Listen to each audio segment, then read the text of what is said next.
Welcome to my channel. Today we're going to be doing some printing onto card. The card I've got is 160 grams, just plain white, and I'm working on a sheet of glass because it's really easy to clean up. I have a stamp that I made which is just 6mm foam on some superwood that's been waterproofed, and I'm going to be using that to print. In my little container I have mixed paint with some wallpaper paste. This is giving me what is known as a paste grain paint. And I'm now going to apply this with this little roller over the surface of my stamp. I want it evenly coated, but unlike the result I'd get if I had to dip it into the paint, I'm going to get less paint on the surface, which means it's not going to slip and slide as much, and it's also going to be a lot less messy. If you dip it straight into the paint, you're going to pick up an enormous amount of paint, and you really do have problems. I love the softness of these colors, and the colors I've worked with are light green and phthalo blue, simply because blue and yellow make green, so I'm absolutely certain that these colors are going to work together.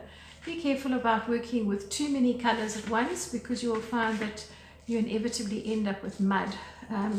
It's what happens with children in art classes when they're just given free rein of the paints. It tends to be a little bit messy, unless the art teacher's clever and she restricts the colors to a certain palette. Okay, so I'm just going to continue to fill my card with my colored paint and just make sure that I have a nice smooth surface before I press down.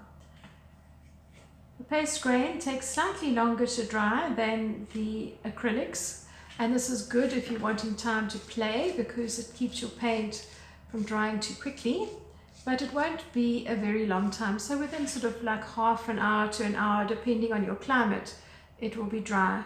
Once it's dry, simply take your papers that you have made or your card and put them onto a table with some books on top of it and leave them overnight just to press them flat.